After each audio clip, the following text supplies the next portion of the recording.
So it kind of seems like physical media is on the way out. And with big retailers like Best Buy no longer carrying DVDs and Blu-rays in stores, should you be worried? Let's explore that now. If you don't know me, I'm Spencer, and I like to talk about simple living, frugality, and ways to reduce your technology consumption, sometimes by using other technologies. So let's get into it. So in late 2023, Best Buy announced that in 2024, they were no longer going to be carrying DVDs and Blu-rays in their stores. They were going to be phasing those out. And it looks like that has finally happened. These things are no longer available at Best Buy locations. I've also heard reports of this happening in places like Target as well, where I think they haven't fully phased out DVDs and Blu-rays there, but they're only carrying a very narrow selection of the newest releases. As more and more people are moving to movie streaming services, and more streaming services are coming about every day, is there any hope for these physical medias as far as movies are concerned? And where can you even find them? So to start with the question of how optimistic or pessimistic am I of physical media staying around for the long term,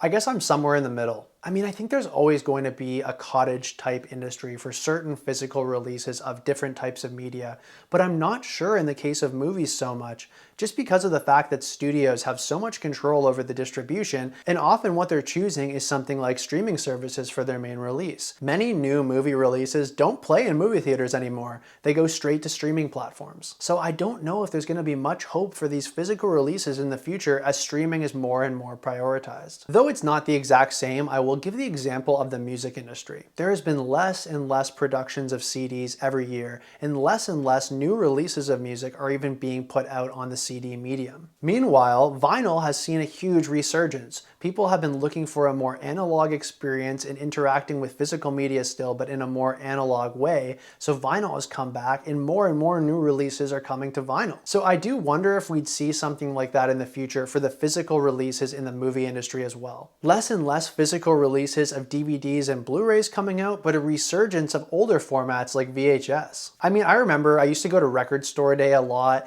and like 10 years ago, MGMT put out a single for their single Alien Days. It was just that one track and it was released on a cassette. Ultimately, people want the experience of being able to hold their media in their hand, be able to enjoy the nice cover art on certain albums or movies or whatever it is, and that is never really going to go away. I think it's just going to shrink a lot. Specifically in the movie industry, I think we'll always see releases from like indie films and like B horror movies on physical formats because that's just part of the vibe with those genres in general. I don't think we're going to see huge rollouts of blockbuster movies being released on physical formats anymore. I think that's going to become less and less common and then be almost gone altogether. Right now, VHS tapes are getting a lot of love because they're an older format, they're vintage, they're more fun. It's going to take a while, but I think eventually DVDs and Blu-rays will get to that point of respect again as well, where they're kind of beloved and some like, wow, it's like so cool. Like there's just a special look to DVDs and Blu-rays that you just can't replicate in streaming. And there'll be releases like that. I think people will still love it and there'll be a bit of a cottage industry to producing stuff on DVD and Blu-ray in the future. But not to the scale of something like we would have seen like 10 years ago. I think those times are gone and past, and I don't think we're going to see something like that again. I mean, obviously I hope I'm wrong, but I think the writing's on the wall.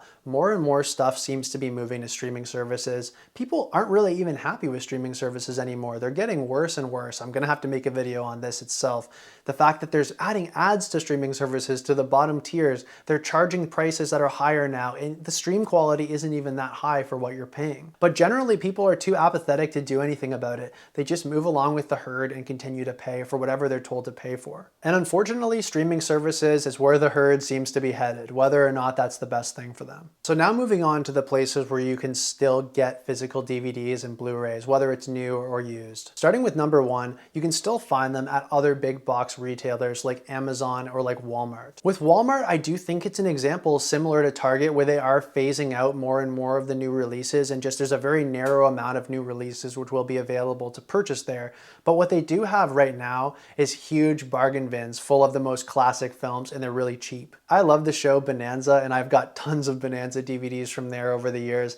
Different action movie sets, like 4 Steven Seagal movies or 4 Predator movies or whatever, all packed into sets, and they're like $5 or $10 each. In the recent past, I've also seen like full seasons of shows, or full series of shows, like the complete ALF series or something like that. And that was a pretty affordable price too at Walmart. So if you're looking to get the odd new release, but mainly to stock up on the classics, get the physical media while you still can, Walmart is a good place to go. Another huge retailer, which I know still carries tons of DVDs and Blu-rays, more than anyone probably, is Amazon. Pretty much anything that is at least somewhat mainstream available on DVD and Blu-ray can be purchased through Amazon. It might not always be the cheapest option, but for sure it is always available. Even as more and more stores phase out carrying Blu-rays and DVDs into the future, I suspect that Amazon is going to be one of the last ones to actually do that. The thing with Amazon is there's so many third-party sellers on there that there's going to be an availability of these products for a long time to come, I think. So though I don't really want to sing the praises of Amazon tremendously, I think they are a good option in this respect. So the number 2 place that I recommend if you're looking to buy physical DVDs and Blu-rays here in 2024 and onward is to check your local mom and pop shops in town. Honestly, this should be your number 1 before going to the big box retailers because they honestly don't need any more of your money. Whereas these small shops, they deserve our support more, I think. We need to make sure we support local businesses first and foremost, so start there. Now, if you're in a really small town, you might not have a local store that carries DVDs and Blu-rays. It might be something like a convenience store or a gas station which has just a rack of old DVDs or Blu-rays. That's a good place to start, honestly, if you're looking. But if you're in a larger town or even a big city like I am, there might be specific stores that are kind of nostalgia catering stores that carry old formats and new, but all physical. Near me, there is a store just like that specializes, I think, in mostly B movies and horror, but they have VHS, Blu-rays, DVDs, and they even have a little theater in the back. Those stores are probably going to be the last bastions fighting to keep physical media alive into the future, so we need to do our best to make sure that we support them first and foremost. So check there first. So moving on to number 3, we're going to talk about the places where you can find physical DVDs and Blu-rays used, and that's going to be the online used marketplace. Now what I'm talking about for this could be things like Facebook Marketplace, things like Kijiji in Canada or Craigslist in the States, or places like eBay. eBay is probably going to have the widest variety of options from the most common stuff to the rarest, but the price can fluctuate wildly. You have really no control if the item is set to bidding rather than buy it now. Somebody can bid you up into the sky and you can pay a lot of money for something. So you have to make sure you really want that thing if you're going to bid for it on eBay, because you can get your heart broken or pay a lot of money pretty quickly. When I use eBay, I almost exclusively go for the buy it now option because I just don't want the blood pressure raising thing of having to bid for something that I want really badly. I'll just look and see if it's available, buy it for now, and I'll do that instead. But again, be careful with eBay because sometimes it can be an absolute steal or you end up giving somebody your kidney for it. Not literally, of course, but you get what I mean. Somewhere like Craigslist, Facebook Marketplace, or Kijiji, you're not going to be guaranteed what you're going to find. You might find somebody selling a specific title or maybe a complete collection of DVDs or Blu-rays. And if you're willing to bundle and take everything at once, you might be able to get a really good price for a large collection. So work on your bartering skills, your negotiation skills. Don't lowball the person too much, but find a price that works for the two of you, and you're going to be able to find some good deals in those places as well. Moving on to number 4, a great place where you can find used DVDs and Blu-rays at a great price is going to be thrift stores. In Canada, we have Value Village. In Canada and the US, there's Goodwill, and then there's a bunch of just local thrift stores in every town you go to. I know Value Village has gotten in a lot of trouble recently for having some pretty absurd prices for some of their products, but mostly DVDs and Blu-rays have been exempt from this. At somewhere like Value Village, you're going to pay like $3 for a DVD, which is pretty pricey, but if you go check out some of the smaller stores like church sales or church thrift stores or something like that, you might be able to find DVDs for as low as 50 cents or even a quarter. Blu-rays are going to be a bit more, but still a bargain overall, so check around your town to see what options are available. The thing with thrift stores is you're never going to know exactly what's available. It's always going to be a little bit of an outing to go and see, well, what do they have today? And sometimes you're going to be pleasantly surprised, or sometimes they might not really have anything you're interested in, but the thrill of the hunt is a pretty fun experience overall, and I mean, I enjoy it. All right, so in keeping with the idea of the thrill of the hunt, we're going to move on to the 5th place, which is going to garage sales. So yard sales or garage sales or whatever it is, they are completely random. It depends on what city you're in. In my city, I'm seeing less and less garage sales happening than I've seen in the past. I don't know if that's because people are choosing to just sell them online or donate them or just not have a garage sale altogether. I'm not sure if it's more of a suburban or rural thing that I just haven't been seeing since I moved here.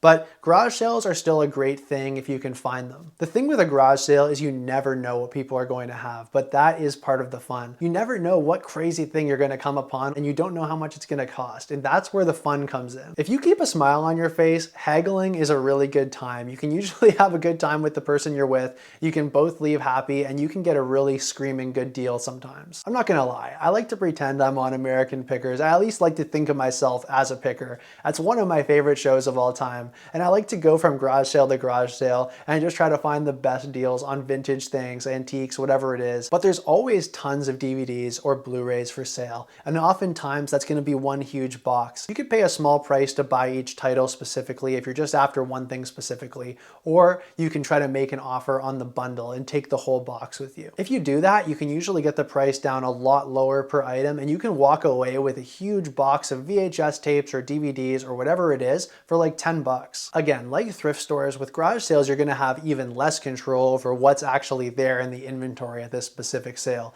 but that is part of the fun. So just go on a prowl, be a garage sale hunting dog and go on a prowl for some deals. Moving on to the sixth and final tip where you can get physical media, DVDs, Blu-rays today and into the future, that's the library. Now you can't buy the physical media from the library, but they often have a huge catalog of both old and newer titles in DVDs and even Blu-rays, and it's a public service, so the items are free. Now if you're in a small town with kind of an underserved library system, you might not have as big of a collection to choose from, but it'll still be pretty good. But if you're in a large city like I am, there's so many branches and there is a crazy size of CDs, DVDs, and Blu-rays that are accessible for me to get at any time you want. So it's honestly a great resource, and if you haven't tapped into it yet, now is a great time to start. In fact, because I live in a big city with so many different library branches and titles available, I would guess that they have more options available to you than you would get at any one streaming service, even Netflix. They have so many classic older films as well as TV shows, seasons, and then even the newest releases, about 6 months to a year behind when they actually get them at the library. That's the one other downside of the library, I guess, is you don't get to own the media, and you also have to wait about 6 months to a year before a new release is going to come to your library branch. But if you're like me and you're not so obsessed with having the newest thing, always being up to date as, did you see the last episode of Tiger King or whatever it is, then you can pretty much handle this no problem. Because there's tons of movies that are 6 months to a year old to much older than that you haven't seen yet. So start watching those. And if there's a movie that's in theaters that you want to see, just be patient, wait 6 months to a year, and you can enjoy it for free at the library. Because not every title we actually have to own. Certain movies, we just want to watch them once, we just want to see them, and then we don't really need to see them again, or at least not for a very long time. And you maybe don't want to sign up for a streaming service just to watch that one movie. That's where the library really comes in handy. These things are available to you if you have the patience to wait the 6 months to a year when the newest release comes down to the library system. You have to be a little bit more planful with getting stuff from the library. I mean, you can't just decide at midnight you want to watch something and go and get it. You have to go to the library within operating hours to actually acquire the media in the first place, but that's about it. You know, I like to think of the library as a sort of physical media streaming service that you don't have to pay for. With a streaming service, you don't actually own the media that you consume on there. You can watch it for a time and then you can watch something else. That's a similar process to the library, except that is all done with physical media. And as a bonus, depending on what library you're signed up for, there may also be a free streaming service available to you there as well. But in a lot of respects, the library beats the streaming services, because if your library has a season of Friends, it's not going to sell off that season of Friends to a different store or a different library to the highest bidder. They will keep that season of Friends and you can take it out whenever you want. So go check out your local library if you haven't done so in a good while. They're going to have a wide variety of physical media that you can enjoy, and it's a free service. I suspect that even if physical media becomes less and less available, the library will have it for a long time to come. And if we ever get to a point where the library itself isn't available to us, well then we have a lot bigger problems in the world besides just physical DVDs and Blu-rays. So let's not even go there. So that's about it for today. Just my thoughts on the state of the physical media market here in 2024 and onward, where you can find titles of physical media if you're still interested, and if I think these things are still going to be available into the future. What's your thoughts on the state of physical media here in 2024? Do you think that we're going to continue to see these things being phased out in more and more stores in the years to come? Or do you think that people are going to snap out of this subscription economy, streaming services are the way to go delusion, and then we're going to start collecting physical media once again? Or are you just happy picking up the titles that you're interested in from the library? You don't need to own them, but you want to be able to access physical media when you choose. Let me know in the comments. I'd be happy to hear from you. Thanks for watching, and I'll see you in the next video.